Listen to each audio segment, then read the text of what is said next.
ಎಲ್ರಿಗೂ ನಮಸ್ಕಾರ ಮತ್ತು ಆಯುಷ್ ಟಿವಿ ವೀಕ್ಷಕರಿಗೆ ಸ್ವಾಗತ. ನಾನು ನಿಮ್ಮ ಡಾಕ್ಟರ್ ಶರದ್ ಕುಲಕರ್ಣಿ, ಆಯುರ್ವೇದ ತಜ್ಞ, ಜೀವೋತ್ತಮ ಹೆಲ್ತ್ ಆಯುರ್ವೇದ ಕೇಂದ್ರ, ಬನ್ನೇರುಘಟ್ಟ ರಸ್ತೆ, ಬೆಂಗಳೂರು. ಸೊ ಹಲವಾರು ಜನರ ಪ್ರಶ್ನೆಗಳಿತ್ತು. ಆ ಪ್ರಶ್ನೆಗಳನ್ನು ನಾವು ವಿಡಿಯೋ ಮೂಲಕ ಉತ್ತರ ಕೊಡ್ತೇವೆ ಅಂತ ಹೇಳಿದ್ವಿ. ಅದಕ್ಕಾಗಿ ಈ ಸಂಚಿಕೆಗಳನ್ನು ನಾವು ಮಾಡ್ತಾ ಇದ್ದೇವೆ. ಬೀನ್ಸ್ ಇರ್ಬೋದು ಅಥವಾ ಕಾಳುಗಳು, ಮೊಳಕೆ ಇರುವಂಥ ಕಾಳು, ಅಲಸಂದಿ ಕಾಳು, ಇದೆಲ್ಲ ಕೂಡ ಕೆಲವೊಬ್ಬರಲ್ಲಿ ತಿಂದರೆ ಅವರೆಕಾಳು, ಇದನ್ನೆಲ್ಲ ಸೇವನೆ ಮಾಡಿದ ಮೇಲೆ ತುಂಬ ಜನರಲ್ಲಿ ಬ್ಲೋಟಿಂಗ್ ಕಾಣಿಸ್ಕೊಳ್ಳುತ್ತೆ, ಗ್ಯಾಸ್ ಆಗುತ್ತೆ, ಅಥವಾ ಆ್ಯಸಿಡಿಟಿ ಟೈಪ್ ಕಾಣಿಸ್ಕೊಳ್ಳುತ್ತೆ, ಎದೆ ಉರಿ ಬರೋದಾಗಲಿ, ಹುಳಿ ತೇಗ್ ಬಂದಂಗೆ ಆಗೋದಾಗಲಿ, ಇದೆಲ್ಲ ಕೂಡ ಆಗುತ್ತೆ. ಇಲ್ಲಿ ಅಗೇನ್ ಇಂಡಿವಿಜುವಲ್ ಸ್ಪೆಸಿಫಿಕ್ ಇರೋದ್ರಿಂದ ಕ್ವಾಂಟಿಟಿ ತುಂಬ ಮ್ಯಾಟ್ರ್ ಆಗುತ್ತೆ.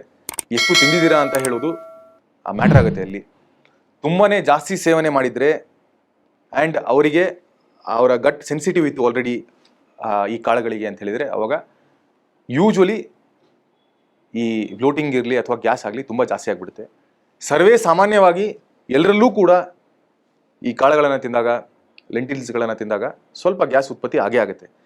Non veg sources of protein ತೊಗೊಂಡಾಗ ಮಲಬದ್ಧತೆ ಆಗುತ್ತೆ. ವೆಜಿಟೇರಿಯನ್ ಸೋರ್ಸಸ್ ಆಫ್ ಪ್ರೋಟೀನ್ ತೊಗೊಂಡಾಗ ಗ್ಯಾಸ್ ಆಗುತ್ತೆ ಪ್ರಿಡಾಮಿನೆಂಟ್ಲಿ. ಹಂಗಂತ ಹೇಳಿ ಅದರಲ್ಲಿ ಅದಾಗಬಾರ್ದು ಇದರಲ್ಲಿ ಇದಾಗಬಾರ್ದು ಅಂತ ಏನಿಲ್ಲ. ಬಟ್ ಜಾಸ್ತಿ ಗ್ಯಾಸ್ ಆಗುವಂಥದ್ದು ವೆಜಿಟೇರಿಯನ್ ಪ್ರೋಟೀನ್ ಸೋರ್ಸಲ್ಲಿ ಇದೇ ಇರುತ್ತೆ.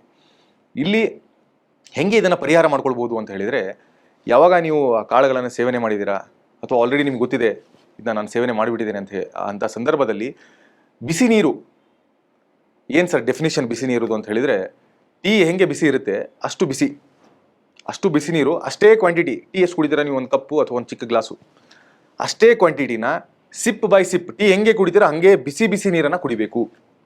ಎಷ್ಟು ಸರ್, ಹೆಂಗೆ ಫ್ರೀಕ್ವೆನ್ಸಿ? 10-15 ನಿಮಿಷಕ್ಕೆ ಒಂದ್ಸರಿ ಸ್ವಲ್ಪ ಸ್ವಲ್ಪ ಸ್ವಲ್ಪ ಸ್ವಲ್ಪ ಸಿಪ್ ಮಾಡ್ತಾ ಇರಬೇಕು. ಅಥವಾ ಒಂದು ಚಿಕ್ಕ ಗ್ಲಾಸ್ ಇಟ್ಕೊಂಡ್ಬಿಟ್ಟು ಒಂದು ಅರ್ಧ ಗಂಟೆ 5 ನಿಮಿಷಕ್ಕೊಂದ್ಸರಿ, 10 ನಿಮಿಷಕ್ಕೊಂದ್ಸರಿ, 5 ನಿಮಿಷಕ್ಕೊಂದ್ಸರಿ, 10 ನಿಮಿಷಕ್ಕೊಂದ್ಸರಿ ಬಿಸಿ ಬಿಸಿ ನೀರನ್ನು ಹಾಟ್ ವಾಟರ್ ಸಿಪ್ಪಿಂಗ್ ಮಾಡ್ತಾ ಇದ್ವಿ ಅಂತ ಹೇಳಿದರೆ, ಈ ಸಮಸ್ಯೆ ಏನಿದೆ ಇದ್ರ ಜೊತೆ ಇನ್ನೂ ಡೈಜೆಸ್ಟಿವ್ ಡಿಸಾರ್ಡರ್ಸ್ ಬೇರೆ ಏನೇನಿರುತ್ತೆ ಎಲ್ಲ ಕೂಡ ಒಂದು ಲೆವೆಲಿಗೆ ಕಡಿಮೆ ಆಗಿಬಿಡುತ್ತೆ.